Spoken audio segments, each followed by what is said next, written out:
काली सूची में डालने के केंद्र के फैसले के खिलाफ अदालत पहुंची YouTuber blogger Carl Edwards Rice की पत्नी। ब्लॉगर कार्ल एडवर्ड्स राइस यानी कार्ल रॉक की पत्नी मनीषा मलिक ने दिल्ली उच्च न्यायालय का रुख कर उनका नाम काली सूची में डालने और भारत में प्रवेश के लिए वीजा से इनकार करने के केंद्र सरकार के स्थित मनमाने और अनुचित फैसले की चुनौती दी है। यूट्यूबर ब्लॉगर एवं कार्ल रॉक की पत्नी मनीषा मलिक ने दिल्ली उच्च न्यायालय का रुख कर उनका नाम काली सूची में डालने और भारत में प्रवेश करने के लिए वीजा से इनकार करने के केंद्र सरकार के कथित मनमाने और अनुचित फैसले को चुनौती दी है। याचिकाकर्ता ने कहा कि उनके पति को वीजा न देने और प्रतिद्वंदियों केंद्र द्वारा मनमाने ढंग से उनका नाम काली सूची में डालने के कारण वह उनके साथ रहने से वंचित हैं, जो जीवन एवं गरिमा के उनके मौलिक अधिकार का उल्लंघन है, जो कि संविधान के अनुच्छेद 21 के तहत संरक्षित है। याचिका में कहा गया है कि याचिकाकर्ता मनीषा मलिक और उनके पति जो कार्ल रॉक के तौर पर लोकप्रिय हैं, दोनों ही यूट्यूबर ब्लॉगर हैं और भारत के खूबसूरती को कैद करने के लिए उनके ज़्यादातर हिस्सों में पाए गए हैं। यहाँ पर्यटन को बढ़ावा देने से उनका योगदान रहा है। याचिका पर अगले हफ्ते में सुनवाई हो सकती है। इसमें कहा गया कि अधिकारियों ने राइस का नाम काली सूची में डालने का आधार नहीं बताया है, जबकि उन्होंने और उनके पत्नी के कई प्रत्यावेदन दिए हैं। याचिका में कहा गया है कि यह वीजा से इनकार किए जाने की वजह से दंपति जुदा हो गए हैं। उन्हें वीजा शर्तों का उल्लंघन बताने के कोई कारण तथा वीजा नहीं देने की वजहों को लेकर कोई नोटिस नहीं दिया गया है।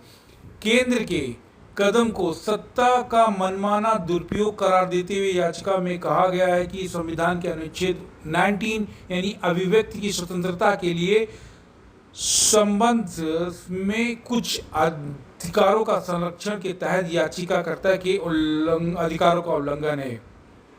केंद्रीय गृह मंत्रालय के अधिकारियों ने शुक्रवार को कहा था कि न्यूजीलैंड के नागरिकों को उनके वीजा की शर्तों को उल्लंघन करने के लिए अगले साल तक भारत में प्रवेश वर्जित एवं प्रतिबंधित किया गया है। अधिकारियों ने विस्तार से जानकारी देते हुए कहा कि वह पर्यटन वीजा पर कारोबारी गतिविधि कर रहे हैं और वीजा को अन्य शर्तों का भी उन्होंने उल्लंघन किया है। याचिका में कहा गया कि 2019 में शादी के बाद दंपति दिल्ली में रह रहा था। राइस पिछले 10 अक्टूबर से न्यूजीलैंड से भारत नहीं लौट पाए थे।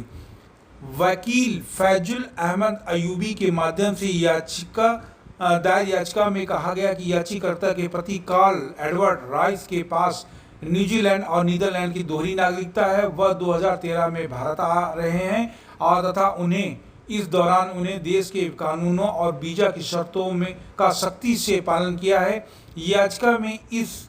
याचिका में राइस को अचानक काली सूची में शामिल करने पर अधिकारियों को दंपति के कारण बताने के दिशा निर्देशों को देने के अनुरोध किया गया है। ये रहा यूट्यूब का भारत सरकार का एक कदम, जो कि माननीय न्यायालय में विचाराधीन है और वहाँ पे इस